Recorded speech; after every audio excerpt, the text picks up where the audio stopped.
இன்னைக்கு நீங்க பார்க்க போற கெஸ்ட் யாரு?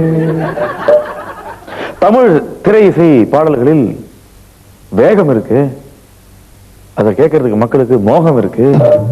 ஆனா ராகம் இருக்கா அப்படி கேட்டா இருக்கு, அதுக்கு எங்கிட்ட கணக்கு அப்படிங்கிறாரு.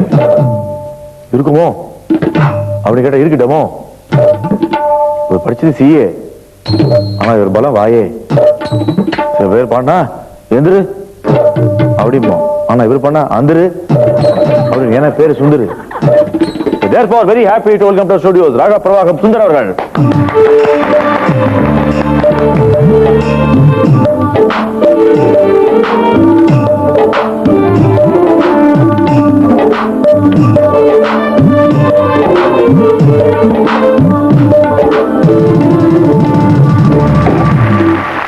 சுவாமி,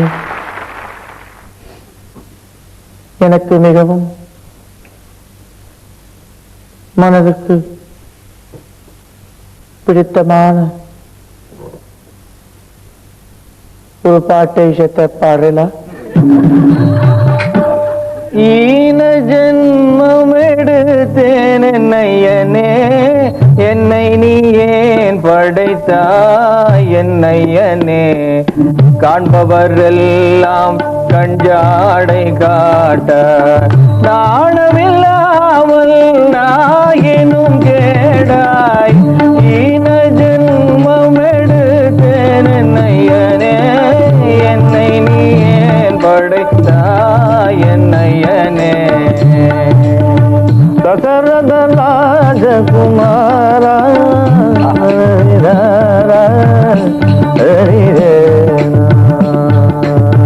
தரி தரி தரி ரனே விரதரி தானே தரி தரி ரனே தரி தரி ரானே.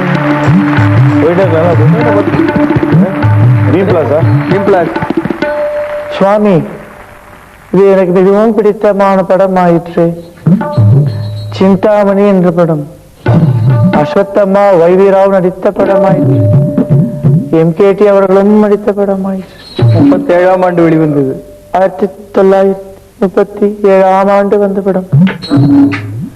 நமது நடிகை லட்சுமி அவர்களின் தந்தையார் வைவிராவ் அவர்கள் நடித்த படம். அப்பா, இது படம் முடிஞ்சிடும் இல்லையா? அந்த டேலாக் பேசுறதுக்குள்ள அவர் வந்து எம்கேடி என்ன பண்ணுவாரு, காம்பவுண்ட்ல ஏறுவாரு இந்த மணியில.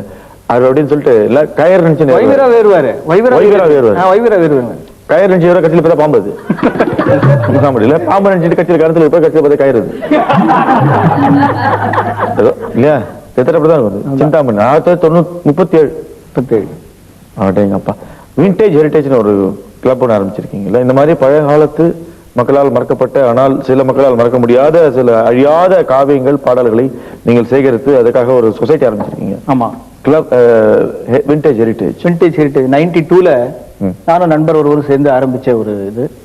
அதாவது 30கள் 40கள் 50கள்ல வந்த பாடங்கள் பாடல்கள் அதற்கு ஈடு இணை இல்லாதவை. எத்தனை லேட்டஸ்ட் மியூசிக் டைரக்டர்ஸ்ல மெம்பரா இருக்காங்க? லேட்டஸ்ட் மியூசிக் டைரக்டர்ஸ் யாருமே கிடையாது. நல்லா யோசிச்சு பாருங்க, யாருமே கிடையாது. எப்படி பண்ணி டியூன் அப்படியே மாதிரி இருக்கு. நீங்க தான் ஏஜென்ட். அதுல அந்த இனிமை அதுக்கு அப்புறம் அந்த பாடல்கள்ல இல்ல. அந்த 30 வருடங்கள் அந்த படங்கள்லயும் சரி, அதுல இருக்கிற அந்த கலாச்சார ஒரு சிறப்பு அதற்கு அப்புறம் அந்த படங்கள்ல இல்ல. அதனால அந்த 30 வருஷம் அந்த படங்கள் பாடல்களை பத்தி பேசுறதுக்கு, அதை பாக்குறதுக்கு இந்த மாதிரி ஒரு அமைப்பு ஆரம்பிச்சோம். அப்ப வரதுக்கு அப்புறம் அந்த படங்கள்லாம் வேஸ்ட், டோட்டல் வேஸ்ட் இல்லையா? அந்த மாதிரி சில ஒரு குறிப்பிட்ட ஒரு கம்போசரா அப்படியா அதுதான் அர்த்தம். ஒரு குறிப்பிட்ட சில மக்களால் அப்படி நினைக்கப்படுகிறது. இவ்வளவு நான் கமிட்டில அந்த பாலிடிக்ஸ் ஏதாவது போறீங்களா சீக்கிரமா? இல்ல அப்படிலாம் இல்ல. அது பொதுவான ஒரு அபிப்பிராயமா சொல்ல முடியாது. சில பேருக்கு வந்து அதுவும் பிடிக்கலாம், இதுவும் பிடிக்கும். அதனால இது இந்த 30 வருஷங்கள்ல வந்த பாடல்களை அடிச்சுக்க முடியாது. எனக்கு தெளிவா பேசினா பிடிக்கும். அதுக்கப்புறம் அந்த படம்லாம் சுமார் தான், பாடல்கள்லாம் சுமார் தான் அப்படின்னு ஒரு சில பேருடைய அப்படின்னு ஒரு நண்பர் வட்டம். மொத்தம் 2 பேர் இருப்பாங்க இல்ல? அது ஒரு எங்க அமைப்புல ஒரு 100 பேருக்கு மேல இருக்காங்க. 100 பேர் என்ன சொல்லிட்டு மாட்டேன் சார். என்ன சார் நீங்க ஏஆர்எம் மியூசிக் என்ன நீங்க சொல்லாம சொல்லுங்க. என்ன இளையராஜா மியூசிக்லாம் என்ன பிரமாதமா இருக்கும். எம்எஸ்வி என்ன, ஜி ராமநாதன் என்ன, கே ராஜேஸ்வரராவ் என்ன பார்ட்டிசிபேட்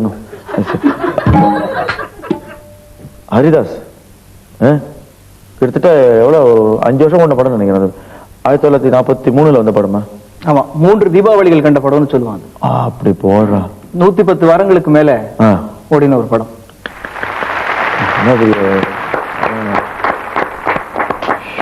பெரிய விஷயம். ஏதாவது ஒரு பாட்டு ஞாபகம்?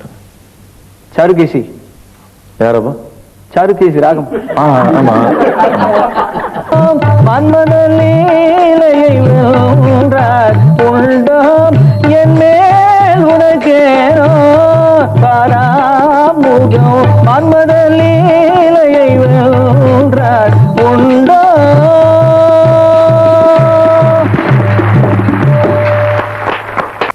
கர்நாடக ராகங்கள், இசை ராகங்கள் வந்து சினிமாவில் என்னெல்லாம் பாடல்கள் பிரயோகப்படுத்திருக்கா அப்படிங்கிறது முதல்ல ஜிஎஸ் மணிகள் தானே அதை கொண்டு வர்றாரு. முதல்ல மணி அடிச்சது ஜிஎஸ் மணி.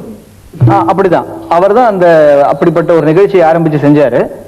அதுக்கப்புறம் நான் வந்து ஒரு சுமார் 200 ராகங்களை வச்சு ஒரு 2500 பாடல்களுக்கு மேல ஒரு தொகுப்பு வச்சிருக்கேன். ஆமா ஆமா. அதை ஜிஎஸ் பண்ணி கிட்ட காமிச்சேன். அவர் பாராட்டி என்ன ஒய்ஜிபி சார் கிட்ட அழைச்சின்னு போய் எனக்கு முதல் வாய்ப்பை கொடுத்தாரு. என்ன சொன்னதே திருப்பி சொல்லிட்டு இருக்கீங்க. தூக்கு படத்தை சொல்றீங்க. ஆமா, திருப்பி சொல்லுவாரு அந்த பாட்டு. கரெக்ட். குரங்கிலிருந்து பிறந்தவன் மனிதன், குரங்கிலிருந்து பிறந்தவன் மனிதன், கொம்பேரிதாவும் குரங்கிலிருந்து பிறந்தவன் மனிதன், கொம்பேரிதாவும் குரங்கிலிருந்து பிறந்தவன் மனிதன், கொம்பேரிதாவும் குரங்கிலிருந்து பிறந்தவன் மனிதன். சண்முக பிரியா, அருமையான சண்முக பிரியாராகும். தாளம் வரும். அதேதான் பியூட்டிஃபுல். இந்த மாதிரி எத்தனை ராகங்கள்? How many counts do you know? Madhukauns. கவுன்ஸ்னா கவுன்ஸ். மது கவுன்ஸ் அற்புதமான ஒரு ராகம். மது கவுன்ஸ். ஆமா, மது கவுன்ஸ். மது கவுன்ஸ் தெரியுமா உங்களுக்கு? இந்த மது கவுன்ஸ் அது டபுள் சைடு. அதை விட இது நல்ல மது கவுன்ஸ். எப்படி இது?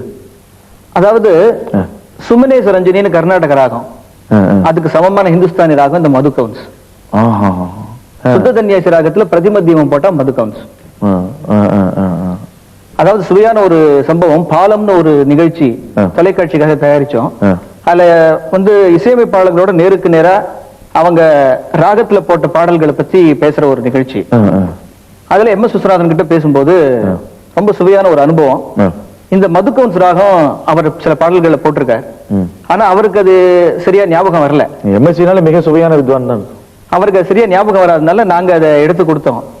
நான் பாடிய பாடல் மன்னவன் கேட்டு படையுடனே வந்தான், பாடிய நெஞ்சை மன்னன் அறிந்தான் மலருடனே வந்தான், பாடிய நெஞ்சை மன்னன் அறிந்தான் மலருடனே வந்தான்.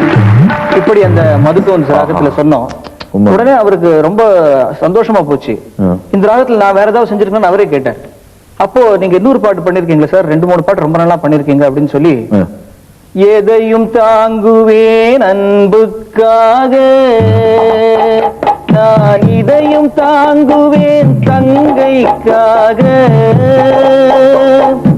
இமைகள் வாழ்வதே கண்ணுக்காக, என் இதையும் வாழ்வதே தங்கைக்காக, எதையும் தாங்குவேன் அன்புக்காக. அப்படியே சொல்லிட்டு போய், கண்ணா சுகமா கிருஷ்ணா சுகமா என் கண்மணி சுகமா சொல் என்றேன், கண்மணி சுகமா சொல் என்றேன். ஒரு நாள் இரவு பகல் போல் நிலவு கனவினிலே என் தாய் வந்தாள். ஒரு நாள் இரவு பகல் போல் நிலவு கனவினிலே என் தாய்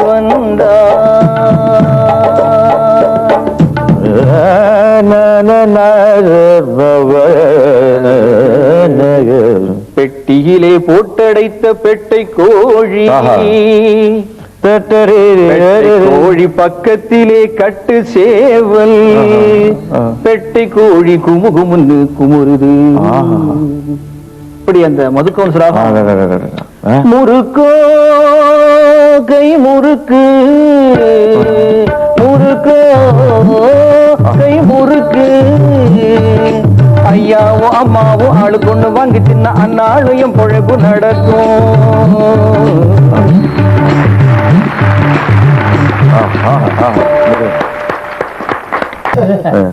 இல்ல நல்லாவே இருக்கு. நம்ம தமிழ் பாடல் சொல்ல முடியும். நம்ம தமிழ் பாடல் சொல்ல உதாரணத்துக்கு இப்ப பஹாடின்னு ஒரு ராகம். ஆமா, அதுல பல ஹிந்தி பாடல் வந்திருக்கு. அது வீரப்பன் மேல பாட்டோட அந்த பாட்டு பாடல. பாடினா காடு இல்ல மரம் எல்லாம் இருக்கு. மலை மலை. ஓ, அந்த இது தமிழ்ல நிறைய பாடல்கள் வந்திருக்கு பஹாடி ராகத்துல. ஏன் சிரித்தாய் என்னை பார்த்து உன் எழில் தனை பாடவா தமிழை கேட்டு. சிரித்தாய் என்னை பார்த்து உன் எழில் தனை பாடவா தமிழை கேட்டு. சிரித்தாய் என்னை பார்த்து நாடு அதை நாடு அதை நாடாவிட்டால் ஏறுவேடு. அத்தை மகனே போய் வரவா அம்மான் மகனே போய் வரவா அத்தை மகனே போய் வரவா. இப்படி எத்தனையோ பாட்டு இளையராஜா நிறைய பண்ணிருக்காரு. இது என்ன ராகம் சொன்னீங்க? பஹாடி. பஹாடி. ஓகே. ஒரே நாள் உனை நான் நிலாவில் பார்த்தது உலாவும் இளமைதான் ஊஞ்சலாடுது. ஒரே நாள் ஒரே நாள் நிலாவில் பார்த்தது. 200 ராகங்கள் 2500 பாடல்கள் அப்படின்னு சொல்லிட்டு நீங்க லிஸ்ட் பண்ணிருக்கீங்க. ஆத்மார்த்தமா வேண்டதுக்காக சங்கீதம். அது சரி. சங்கீதங்கிறதுக்கு அது குவாலிஃபிகேஷன் இல்லை. எல்லா மனிதனுக்கும் தெரிய வேண்டிய விஷயம் இல்லை. அதான் அது கரெக்டா சொன்னீங்க. அப்போ 1950களில் நம்ம வந்து பார்த்தோம் தூக்கு தூக்கி, 40களில் ஹரிதாஸ் பார்த்தோம், 30களில் நம்ம வந்து ஒரு வைவிராவுடைய சிந்தாமணி பார்த்தோம், 60களில் அது வந்து எப்படி ஒரு ஆக்சுவலா அப்போ வந்து கோல்டன் பீரியட் சொல்லலாம். தங்கரதத்தில் தமிழ் திரையுலக இசை போய் கொண்டிருந்தது 60ஸ்ல. ஞாபகத்துல இருக்கா? இருக்கு. என்னது? தங்கரதம் வந்தது இதிலே ஒரு தளிர் மேனி வந்தது நேரிலே. தங்கரதம் வந்தது இதிலே